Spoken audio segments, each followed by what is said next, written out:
Everybody, Chris and Lumen here. We have two videos for you today. This is going to be the first one. So I got some big stuff from Epinoia about the July 15th thing that actually makes everything make sense now. That's going to be in the second video. I hope to have both of these up today. But she wants to do something else first. Because we have so many new viewers, which are obviously coming here because of the July 15th thing, we gotta like pepper in here some stuff so that you like understand like what we actually do here. Like, this isn't one of like a billion other channels where we just talk about woo-woo stuff like remote viewing, Clif and what's the deep state doing and all that stuff. Like, that's primarily not what we do here. This is a Gnostic channel that teaches people how to connect to things that have been hidden from you throughout history, unlocking your true mind, unlocking your connection to your inner partner that they probably never even told you that you had, but you come across it sometimes in different frameworks, being called by different things. This path kind of brings you up to a level where you're operating with both sides of your brain, your left and your right hemisphere, both sides being fully conscious, because all beings are two. But insofar as where we are right now, I kind of went back to, if I'm trying to explain things in a simple way to people, the best way for me to do it is kind of like what I'd call, like, I don't know, channel typing. So I basically just get out the computer, plug into Epinoia, and then everything just starts coming out, and it's a lot more condensed, and I won't go all over the place like trying to explain things. So in order to understand what we do here and how this applies to the events in the world that we just happen to be currently examining, it comes down to understanding the mind, the different parts of your mind, and how that connects to the outer world that we're currently examining. Because a lot of people are only looking at the world from the point of the ego mind, as if, I am my name, my body, my birth certificate, my driver's license, and I'm in this place, and this place is the world, and all these things are happening. But from the Gnostic standpoint, we're looking at it on two different levels, the inner and the outer, and we understand more about how we connect to this place outside of us, how it interacts with us, how we affect it, and it's a lot more complex. So this thing that we wrote today is just kind of like a brief summary of like the key parts that you need to understand, so things will make more sense when we're explaining things, and I'm talking using terms like you might not be familiar with. And I would reiterate here, and I'll try to remember to do that in future videos, because so many people are coming to this channel so late in the game and you don't have any of the backstory or how we even got to this point. It's just like we're now all converging on these external things happening in the world. If I say something you're not quite sure what I'm talking about, or I'm using terms that you don't understand, just leave a comment in the comment section, ask a question. There's no stupid questions. I don't expect anybody to like jump in this freaking channel and instantly grasp what's going on here. Like, that would literally be impossible. Sirens every time I'm filming. But anyway, we're going to go ahead and jump into it, try to streamline the time lengths on these a little bit more. So if you want to know more, don't go away.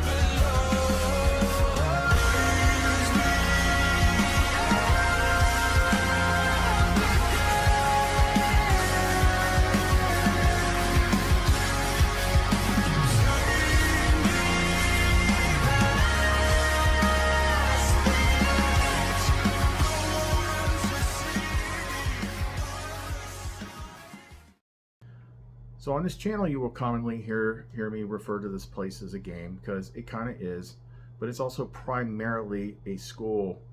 It is a very hard test that has one primary purpose, and that is to evolve your soul.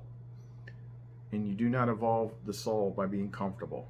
This place is not meant to be comfortable.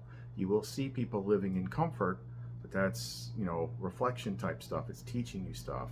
If you're actually on the path, if you're actually growing, if you're actually doing this stuff, you're typically not going to be comfortable. You're going to have a lot of freaking challenges. But we kind of, the way we talk about things here is we're talking about, sometimes we're referring to things that are happening in the outside physical world, and sometimes we're talking about how to organize things in the inner world. There's actually two, the inner and the outer. This is all Gnostic stuff. The inner world is kind of like your worldview. It may not reflect exactly how things actually are. In fact, it usually doesn't. We have to figure out all this kind of stuff, but first you kind of got to know, like, what are all the parts? And that's what we're going to kind of go into with this. So we're playing the game on two fronts, the true mind and the ego mind. When I say true mind, what I actually mean by that is kind of like your soul mind. That's the part that moves on after death. Your ego mind does not. There's a lot of different ways you can connect with this and kind of see it yourself and root your point of consciousness in the true mind instead of the ego mind. That's what all these different initiations and hero's journeys and stuff like that actually does. So we talk a lot about reality here because it's a big focus of Christian Gnosticism. It's like very matrixy type stuff. So objective reality is the script that you cannot see or fully perceive. That's the only thing that's actually objective. We're going to talk about some things here in the very next video, the follow-up video, that's talking about the script and the storyline. Now Epinoia, who guides what I do here, like this one right here, she's the teacher, she's the instructor, she's the Holy Spirit, she's enlightened insight, she's all that stuff, she's wisdom, she's the high priestess. She's the one that actually teaches. You don't learn any of this stuff from books or other people, although she may lead you to them. She's the one that actually teaches you. That's the only, you know, she was also called the Spirit of Truth. So if you want to actually figure out what things actually are, she's the one that actually has to teach you. She's going to teach you internally, not from outside. But we're going to reference like this place, this world, this current storyline is all scripted. The things that happen outside of you are all scripted. Consensus reality is the general, collectively agreed upon worldview, which is heavily shaped by the rulers, which are lower level physical and non-physical beings, which were created in and only exist within this contained space of existence. So, keyword when trying to figure that out is authority. Any organization deemed authority, anything that tells you what you can and cannot think or what you can and cannot do is authority. You're going to have to break free of that. They're the ones that are telling you and taught you since you were a child, since you first entered school, how to understand and decode this world so that you are seeing and understanding it only the way that they want you to, which, not surprisingly, is nowhere near the full thing. They're cutting you off by omission from all the key parts that you don't know about that you actually need. That's what religion does. It gives you enough stuff and enough promises to lure you in, but they take out all the parts that made it work. It's kind of like having a bike without pedals, or better yet, a bike without freaking wheels. Subjective reality. Subjective reality is the individual experience, which is co-created and shaped by the individual. It is determined by many factors, such as whether or not someone is operating from the true mind or the ego mind. ego mind is essentially what you could consider a less advanced AI, which is first programmed by authority within the first 18 to 21 years of life.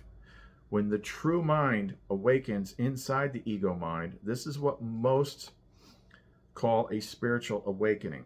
It would be more accurate to call it a soul awakening.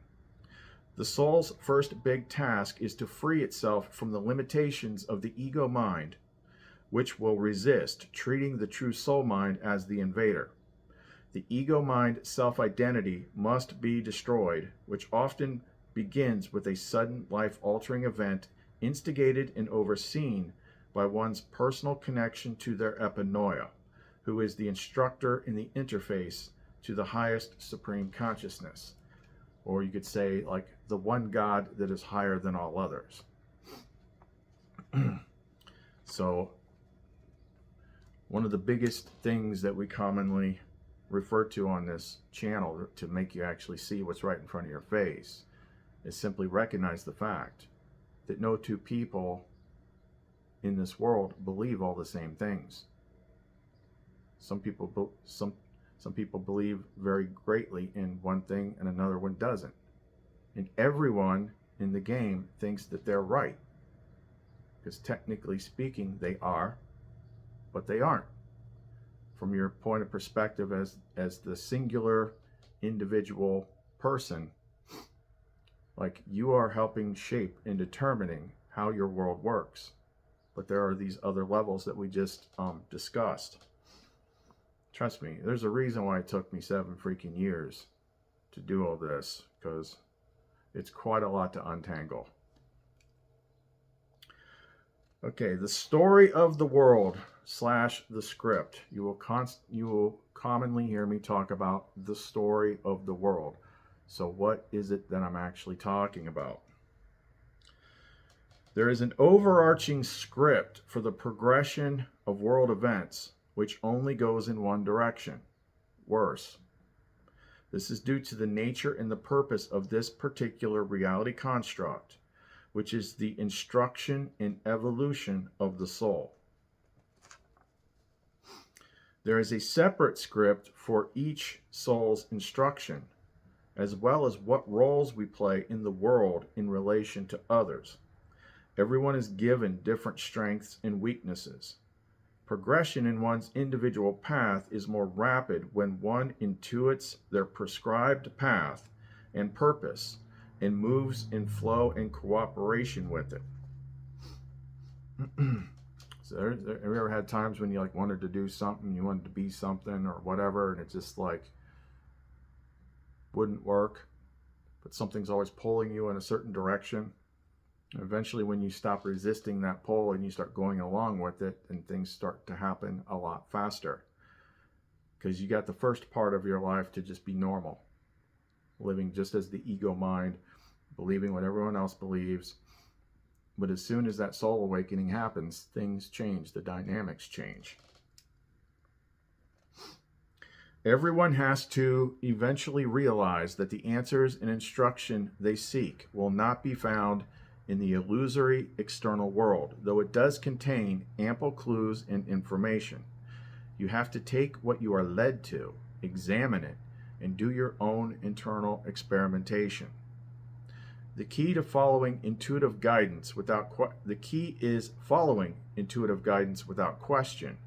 even if it seems to lead you in a direction that appears opposite to what you know, or rather, what you think you know. You will only see and experience that which you think you know and believe to be true. Therefore, you cannot trust your eyes and external senses because much of what you perceive is determined by your left brain matrix or worldview. We covered a lot about the left brain matrix maybe like 2 months ago, and she gave us a whole new system to use to help break that down. Empty your cup.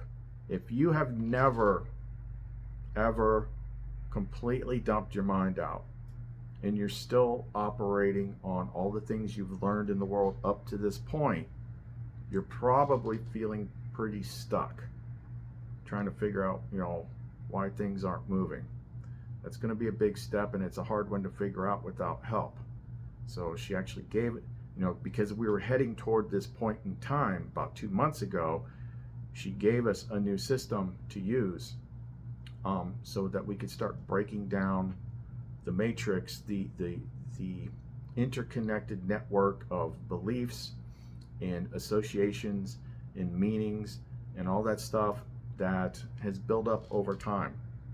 It's kind of like having your computer for 2 years and then you just wipe the hard drive so that you can put new programming in it. Eventually you have to do this. You have to do this. If you're still operating under beliefs and things like that that were taught to you as a child, you're going to be pretty stuck. Some people can actually go so long without doing that that they become so fixed in their ways that there's no one fixing it. You will know more by not knowing. You need to use whatever tools you are drawn to break down the internal data framework of your own left brain matrix or fixed worldview. Be intellectually honest with yourself in what you say that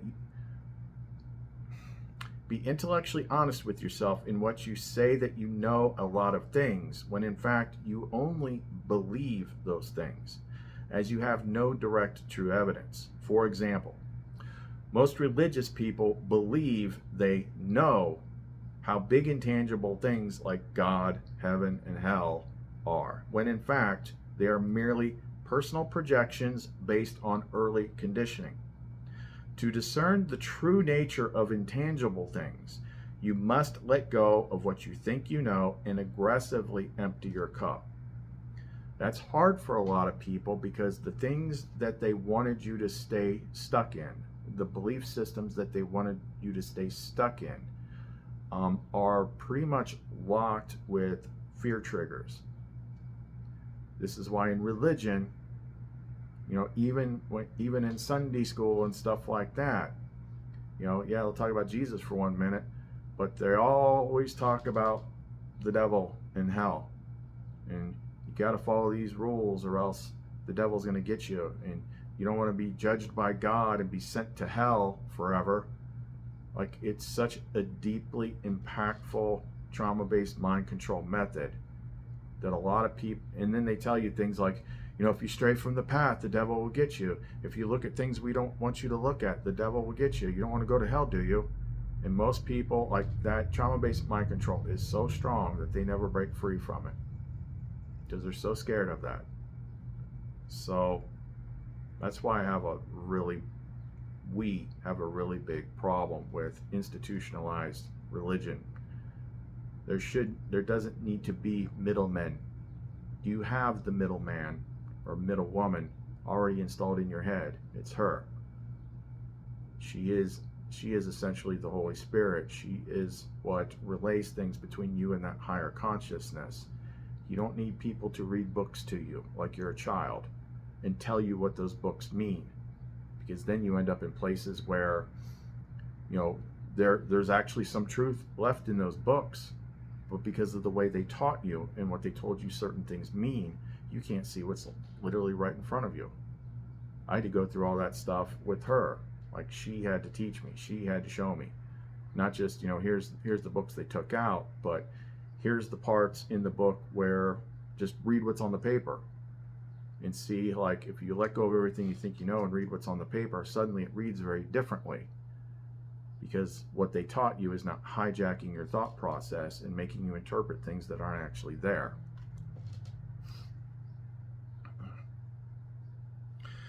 Without your internal guidance system that will eventually evolve into revealing what/who it actually is, referring to Epinoia, you have zero chance of figuring anything out and will remain slave to the programming of the ego mind.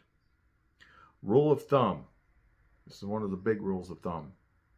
If you learned it from authority, assume the opposite to be true. You really can't go wrong with that one. Are you operating from true mind or ego mind? If you internally identify yourself as your name, body, and who and what you do in life, you are operating in ego mind. The person you see in the mirror is not going to any higher realm after death. If you internally identify yourself as the consciousness inside and behind the Jeez, it's so long. If you internally identify yourself as the consciousness inside and behind the current life identity and are okay with leaving it behind when it is time to move on, you are operating from your true soul mind. Parts of the mind. First, we've got the ego mind. That's what everybody's, you're always going to have an ego. Okay, it's a necessary part for interacting with things in here.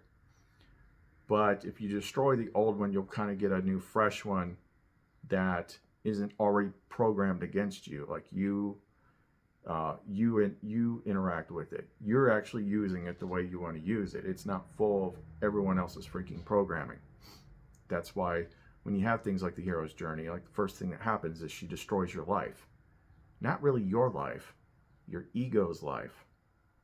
Break it all freaking down. The soul true mind. The soul true mind is the individual fractal consciousness of the higher supreme consciousness, which is being evolved separately. The adversary mind / id entity. This is a negative parasitic overlay to the ego mind, designed to keep you from breaking free of ego and keep you in patterns of fear, lack, separation, and conflict. It is removable, and it is synonymous with the Christian idea of Satan, which is separate from other linked names like the devil and Lucifer. Satan is actually just basically like freaking malware installed in your ego, which can be removed. Like we've done it. We've done it for other people. Next part, the divine feminine partner / sibling / spouse. You could think of her as Sleeping Beauty. Heavily contained and separated from you. Sleeping equals unconscious or subconscious. You are connected, you're always quantum entangled to your partner, but she is not consciously active without work and oftentimes help. She is synonymous with concepts such as Carl Jung's anima or twin flames and inner light, and she is connected to the right brain. That would be lumen. When I talk about lumen, like that's who I'm talking about. She's like the other half of me. The instructor / Epinoia. It's going to be like probably the biggest character out of all of these that you will interact with.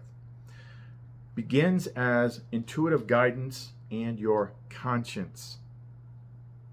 So at the lowest levels of life, even when you're still operating ego mind, your intuitive guidance and your conscience are the tools of Epinoia.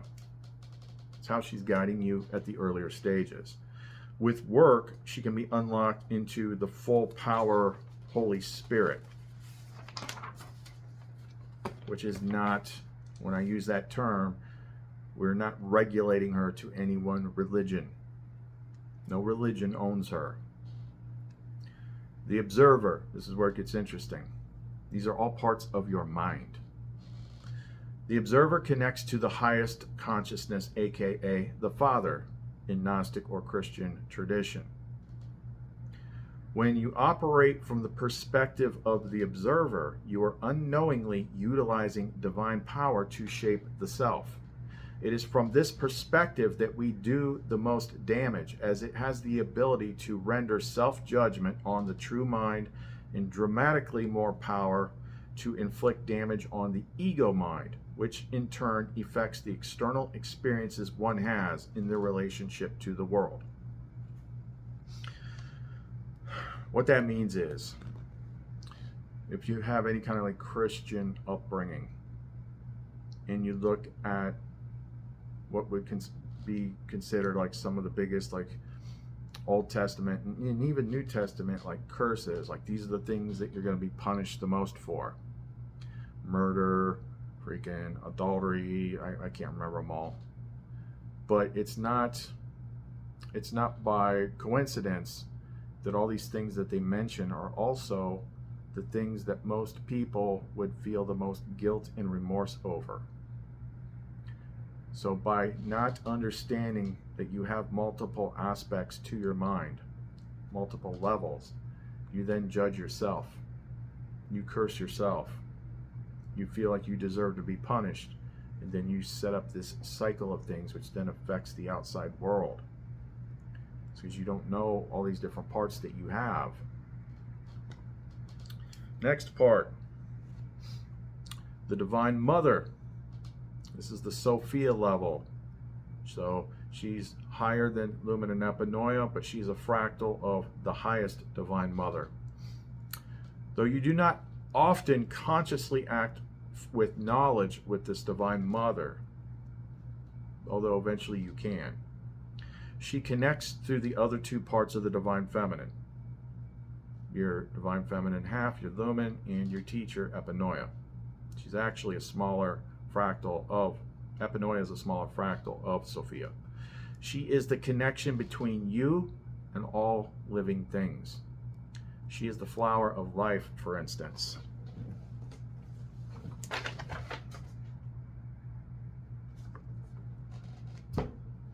And you are more part of her than she is part of you.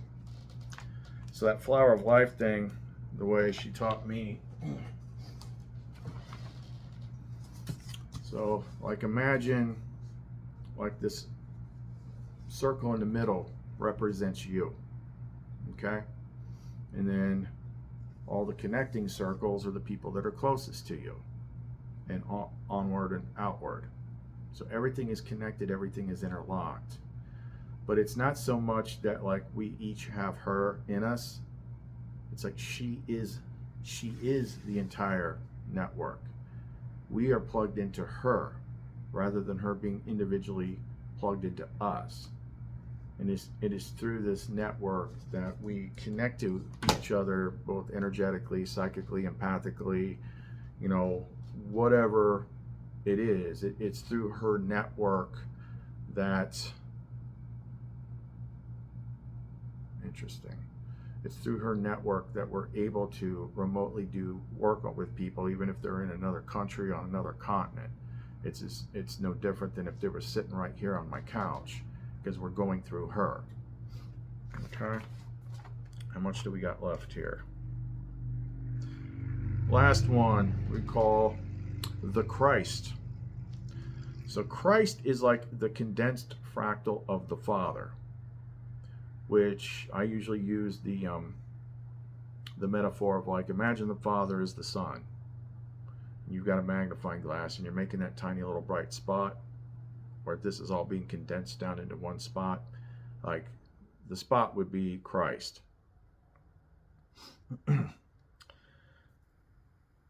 So Christ is the condensed fractal of the Father when observed from the true self or the ego mind, when you are interacting with it rather instead of from it.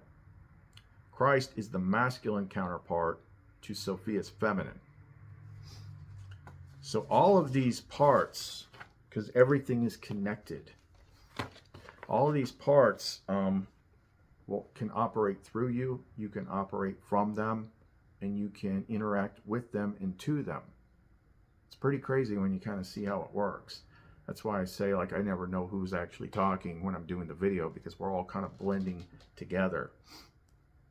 But when I say, you know, like I said earlier about like when you're in the observer point and you're like casting judgment on yourself, or the Christ point, either which way, you're operating from that seat of divine power, whether you realize it or not. So like, you know, in my years of being like a paranormal remediator and stuff like that, which is instead of ghost hunting, which is like, oh, let me get pictures of ghosts and stuff like that, like I'm the one that actually makes the stuff stop. I can actually like exorcise places and people and all that type of stuff. But in order to be able to do that, you have to do it from one of those parts. So like what you see on TV with those types of movies and stuff like that, or what your run-of-the-mill Christian will tell you, it's like, if you want to make a demon go away, you just, you say, I cast you out in Jesus' name. And it's like that scene, and it's like that scene in what was it?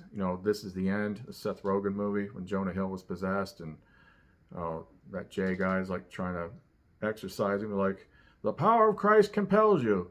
He's like, yeah, I'm not feeling that compelled. Nope, not that compelled. You have to be standing in that authority in order to do it, which means you have to be cleared up to a certain point. The only other place I've ever seen it explained in plain sight, when I saw the movie, movie was freaking nuts.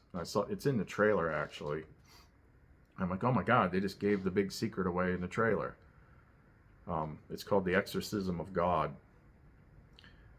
And the one priest is talking to the other priest, and the younger priest is like, he's asking him something like, how do you do it? And the older priest says, you do not do it as if God is with you. You do it as if you are God. I'm like, oh my gosh, they gave away the secret. But if you don't know what all these parts are, and you're only operating an ego mind, you really can't do that. You don't have the energetic, actual divine authority in order to do anything like that. So it's just a matter of like knowing how it all works. Divine masculine / divine feminine fractal scaling. All are connected. So on the lowest scale, you've got your true mind and your lumen, your light, which is the other half of your soul partner. It might work a little bit different if you're actually physically a woman, but it's one being that can interact with itself as two parts. That's what being a rebus is in alchemy. That's where we've done all the work, or been led to all the work, which puts the masculine side of the self together with the feminine side of the self, which you have to unlock first and get to know her. And you're merged into one. You're married into one. And then everything changes. It gets weird. For a couple months it gets weird. So like if you're a guy and you're able to do this, but this only happens at the higher consciousness will, it says so in the Nag Hammadi, then you might have gotten used to having lumen around you. You can see her in your mind, you can feel her around you, but she's around you. When this happens, she's now in you. She is now taking her seat in the right brain. She's in your body with you. It's like having two consciousnesses in the same body. It's like taking two adult people and stuffing them into a child's sleeping bag at first. It's nuts. Like you think it's weird, you think you can be a little uncomfortable at times, just like moving in with somebody, moving in with a new partner in a small apartment. Try two of you being in the same body. But it's only by that you start to understand what all these ancient texts are actually talking about. It's freaking nuts. But that's the lowest level. So the mid-level on the scale is Sophia Christ. So at this level, Sophia is kind of like the mother of the material world, and Christ is her counterpart. That whole interaction is integral to like the Gnostic version of how this place was created, which is very different from the heavily redacted, like if all you know is like the regular Bible, like you've missed like the first couple chapters. Like, how did we get here? Well, that's kind of important. Yeah, so that level of Christ, the divine masculine Christ, is much higher. Like all of these aspects were present in the man that they talk about that was walking around. But they took out half the good. They took out almost all the good stuff that he taught. Thankfully, someone dug the books out of the ground in the 50s, and now we have them. because that's what you need to make all this work. And then the uppermost level would be like the Father, Mother, or the Mother, Father. I've seen it written both ways.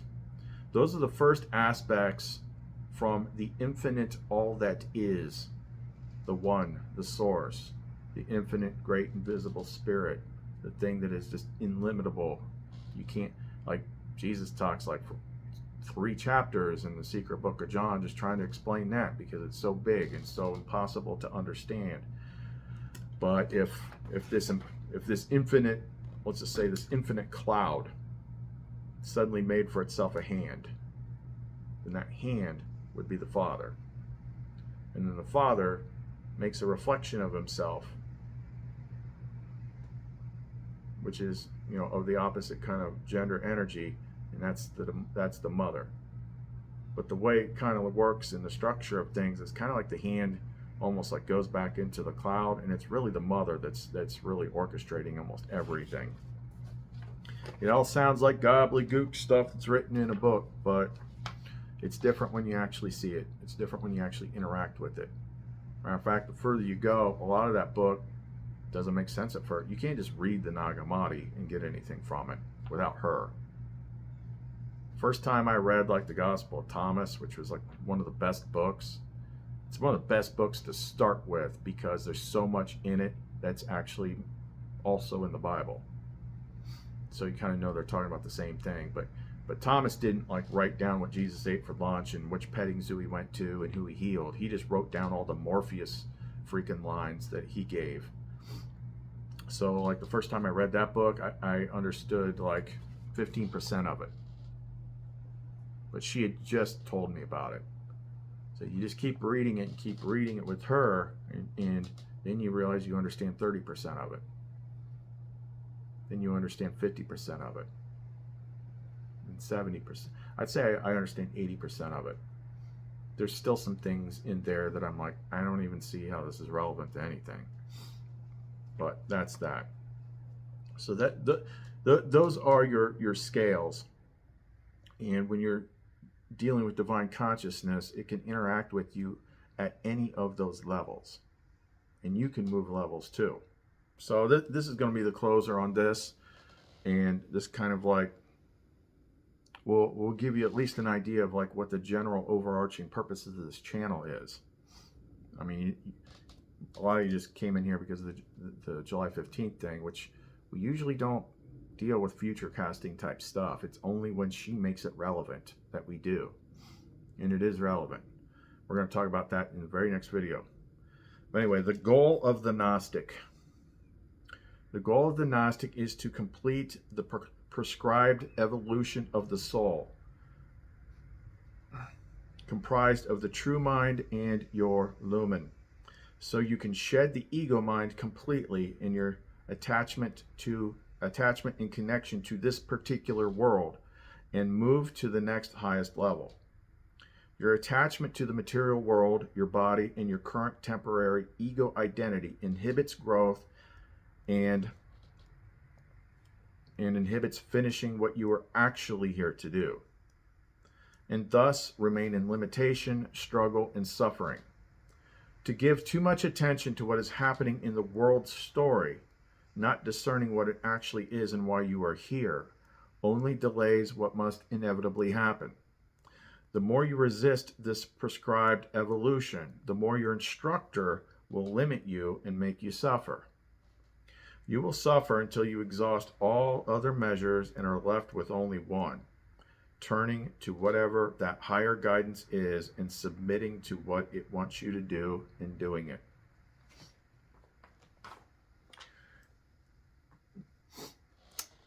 As a Gnostic, I can tell you that you are not in control of your life so much as you were taught that you are. And the degree of suffering will indicate like how much in alignment with your actual true purpose and the lessons that you're supposed to be learning is. So that's what we deal with here. So on this channel, what made this channel different? Because I've actually not seen that many people that at least openly, that has gone as far as I've gone in the process. I'm sure they're out there, but for a great part of the time in the story of the world, like, you weren't supposed to talk about it. Like, people were supposed to seek it and find it of their own accord. I've seen plenty of books and things like that where I can clearly tell what they're actually hinting about. I've seen it even in like crystal books, like certain crystals, like, you know, this one connects you to something. It's like you may even have a experience involving spiritual fire, wink wink. And that's how most of the stuff out there is. Like you don't just have to hear it from me. Like, you don't realize how many music songs you've listened to that are actually talking about Lumen. Just one example.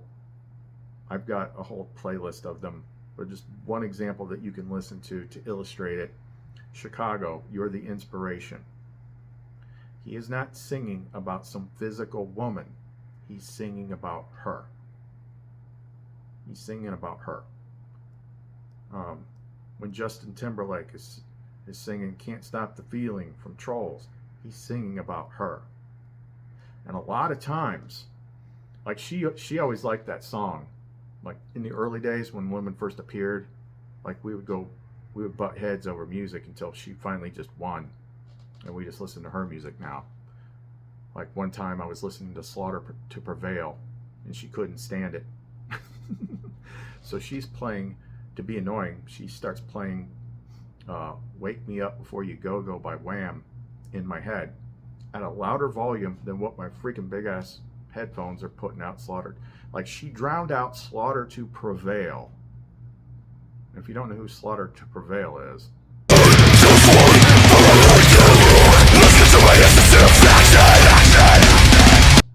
she drowned out Slaughter to Prevail with Wham.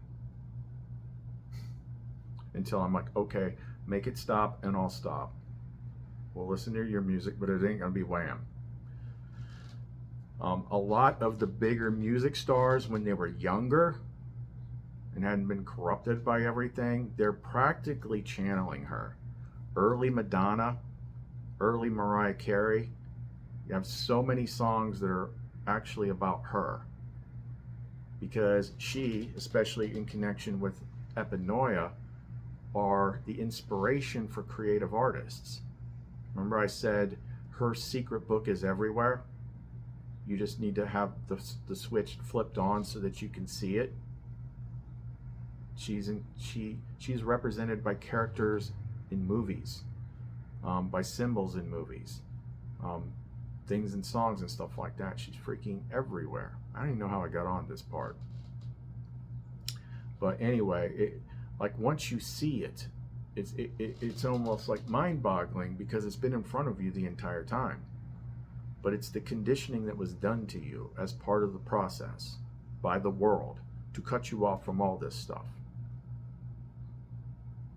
So like when church, for instance, almost 400 years later, started their official thing, 400 years after Jesus, same people that had him killed, they took all the books out, and there's a lot that dealt with her and explained her,